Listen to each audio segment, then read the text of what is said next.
Hello guys, welcome to only my talks.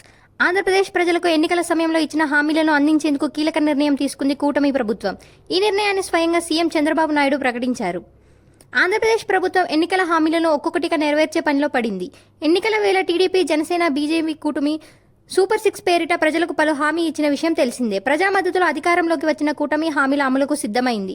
ఈ క్రమంలో ఇవాళ ఎన్టీఏ శాసనసభ పక్ష సమావేశంలో ముఖ్యమంత్రి చంద్రబాబు నాయుడు ఉచిత గ్యాస్ సిలిండర్ల పంపిణీలపై కీలక ప్రకటన చేశారు. ఆంధ్రప్రదేశ్ ప్రభుత్వం నిరుపేద, మధ్యతరగతి కుటుంబాలపై ఆర్థిక భారం తగ్గించే ప్రయత్నం చేస్తోంది. ఎన్నికల వేళ ఇచ్చిన ఫ్రీ గ్యాస్ సిలిండర్ల పంపిణీ స్కీమ్ హామీని ప్రారంభించినట్లుగా స్వయంగా సీఎం చంద్రబాబు నాయుడు ప్రకటించారు. వచ్చే దీపావళి పండుగ రోజే ఈ పథకాన్ని లాంఛనంగా ప్రారంభించనున్నట్లు సీఎం చంద్రబాబు ప్రకటించారు. ఎన్నికల మేనిఫెస్టోలో పొందుపరిచిన మహాశక్తి పథకంలో ఉచిత గ్యాస్ సిలిండర్ల హామీ ఉంది. దీనితోనే సూపర్ 6 హామీలను అమలును ప్రారంభించబోతున్నారు సీఎం చంద్రబాబు.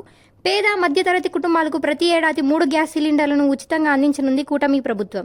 అయితే ఈ ఉచిత గ్యాస్ సిలిండర్ల పథకానికి తెల్ల రేషన్ కార్డు తప్పనిసరి చేసే అవకాశాలు ఉన్నాయి. ఈ కార్డు కలిగిన కుటుంబాల్లో మహిళల పేరిట ఈ ఫ్రీ సిలిండర్ల పంపిణీ చేపట్టనున్నారు. దీపావళి పండుగ పూట స్వయంగా సీఎం చంద్రబాబు ఈ పథకాన్ని ప్రారంభించే అవకాశాలు ఉన్నాయి. దీపం పథకంలో భాగంగా ప్రతి ఇంటికి 3 గ్యాస్ సిలిండర్లు, చదువుకునే పిల్లలు ఉంటే ప్రతి తల్లికి ఏడాదికి 15,000 ఆర్థిక సాయం, ఆడబిడ్డ నిధి కింద 18 ఏళ్లు నిండిన ప్రతి అమ్మాయికి 1,500 సాయం, మహిళలందరికీ ఉచితంగానే ఆర్టీసీ బస్సులో ప్రయాణించే సౌకర్యం, యువగలం పేరుతో రాష్ట్రంలోని 20 లక్షల మంది నిరుద్యోగులకు ఉద్యోగాలు, అలాగే నిరుద్యోగులకు ప్రతి నెల 3,000 నిరుద్యోగ భృతి, రైతులకు సంవత్సరానికి 20,000 పెట్టుబడి సాయం, ప్రతి ఇంటికి మంచినీరు సరఫరా చేసేందుకు కుళాయి ఏర్పాట్లు, బీసీలకు ప్రత్యేక రక్షణ చట్టం. ఎన్నికల్లో అఖండ విజయాన్ని అందించిన ప్రజలకు సంక్షేమ పథకాలను అందించే కార్యక్రమానికి దీపావళి నుండి శ్రీకారం చుడుతున్నట్లు సీఎం చంద్రబాబు ప్రకటించారు. ఇవాళ మంగళగిరిలోని సీకే కన్వెన్షన్లో టీడీపీ, జనసేన, బీజేపీ కూటమి ఎమ్మెల్యేలు, ఎంపీలు, ఎమ్మెల్సీల సమావేశం జరిగింది. ఇందులో సీఎం చంద్రబాబుతో పాటు deputy CM Pawan Kalyan, BJP రాష్ట్ర అధ్యక్షురాలు పురంధేశ్వరి పాల్గొన్నారు. ఈ సందర్భంగా ముగ్గురు నేతలు ఇది మంచి ప్రభుత్వం అనే పోస్టర్ను ఆవిష్కరించారు. అనంతరం చంద్రబాబు ప్రసంగించారు. గ్యాస్ సిలిండర్ల పంపిణీతో ప్రారంభించి ఒక్కొక్కటిగా ఎన్నికల హామీలను అమలు చేస్తామని చంద్రబాబు తెలిపారు. ప్రజలకు ఇచ్చిన ప్రతి హామీని నెరవేరుస్తామని ఆయన స్పష్టం చేశారు.